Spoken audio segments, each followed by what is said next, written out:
आदमी कोई कूद के अल्लाह खैर करे। कौन है?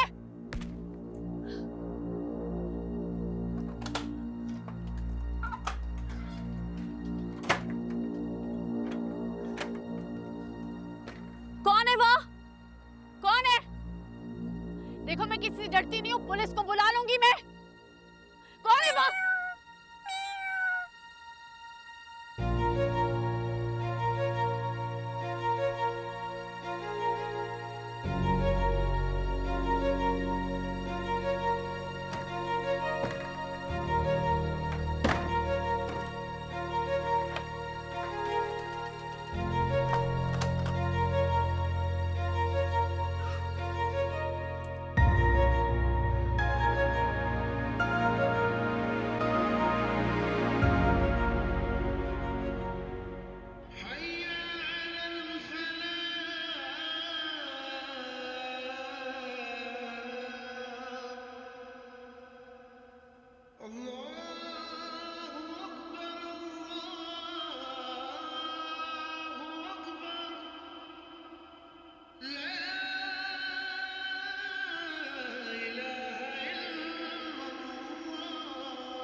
या अल्लाह, या मेरे मालिक, तूने देखा ना आज तेरे बंदों ने किस तरह मुझे रुस्वा किया। भरे मजमे में मेरी इज्जत उछाली गई है मेरे रब। मेरी तरफ से बोलने वाला, मेरी सुनने वाला कोई नहीं था तब, और मुझे पता है आगे भी कोई नहीं होगा सिवाय तेरे मेरे रब।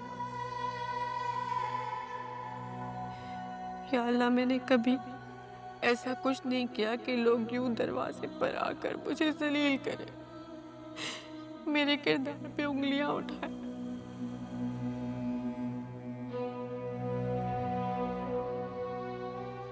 मेरे मालिक, जो मैंने सुना वो उन लोगों की जबान से निकलने वाले लफ्ज नहीं थे। ऐसा लग रहा था जैसे कोई मुझ पर कोड़े बरसा रहा हो।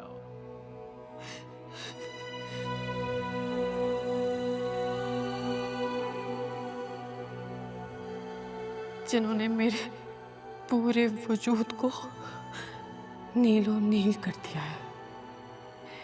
मेरे मालिक, मैं कहाँ जाऊं सिवाय तेरे, किससे फरियाद करूं? तू मेरा इंसाफ करना। मेरे मालिक, मैं तुझ पर छोड़ती हूँ, तू मेरा बदला लेना। मेरे आगे पीछे कोई नहीं है, लेकिन तू है, और तू ही मेरा फैसला करेगा। या अल्लाह, बहुत अजियत मिली है आज। इस अजियत का हिसाब मैं तुझ पे छोड़ती हूँ। मैं सब कुछ तुझ पे छोड़ती हूँ। बस तू मुझे मत छोड़ना मेरे मालिक, मुझे मत छोड़ना।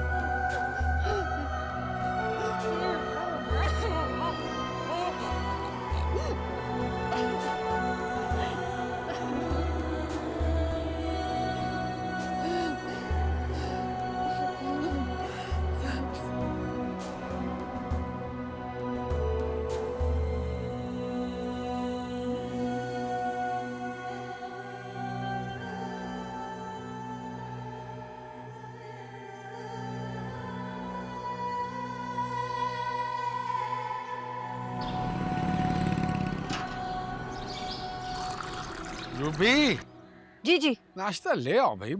मैं नाहिल। तो मुझे लगता है मेरी आईसाइट और ज्यादा कमजोर हो गई है। अल्लाह फरासत जी, ये नहीं लगाएंगे तो नजर कैसे आएगी? ओहो, अच्छा, हाँ। मैं नाहिल बेटा, जल्दी लेकर आओ नाश्ता, अब्बू जी को देर हो रही है।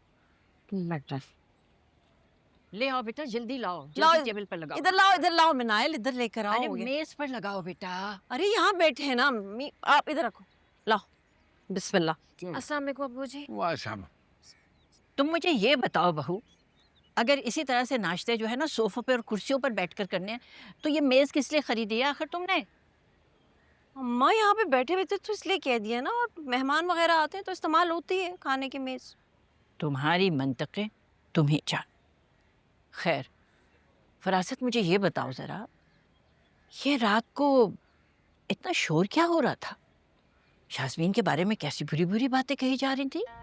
अम्मा कोई बुरी बातें नहीं कही जा रही थी उसके बारे में। आपको नहीं पता शाज़मीन किस डगर पे चल पड़ी है।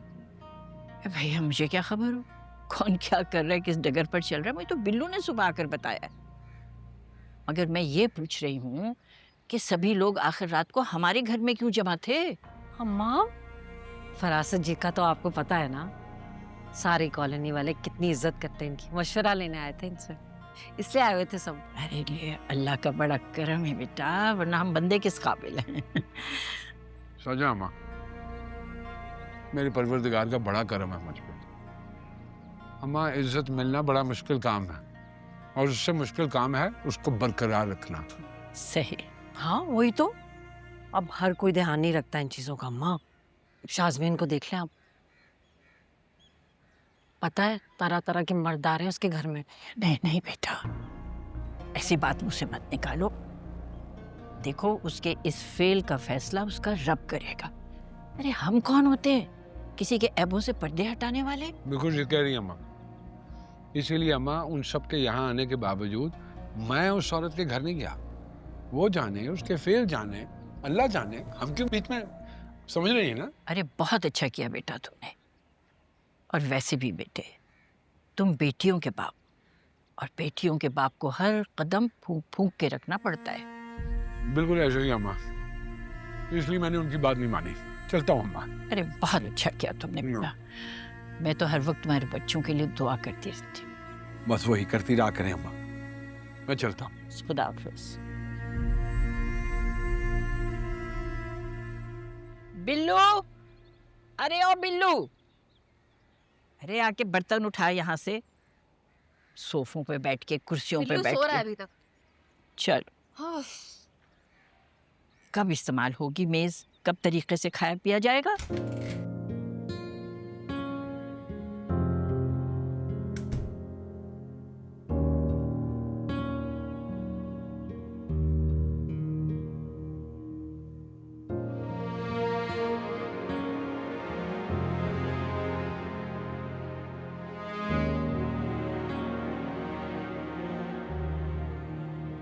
ये सब नहीं चलेगा यहाँ पर। दूसरे मोहल्लों में चलता होगा, हमारे मोहल्ले में ये सब नहीं चलेगा। चलो। या होश के नाखून लो, कहाँ खुद को फंसा रहे हो? ये औरत बिल्कुल इस काबिल नहीं है कि इससे शादी करके घर बसाया जाए। आए दिन नित नए चेहरे यहाँ देखे जाते हैं।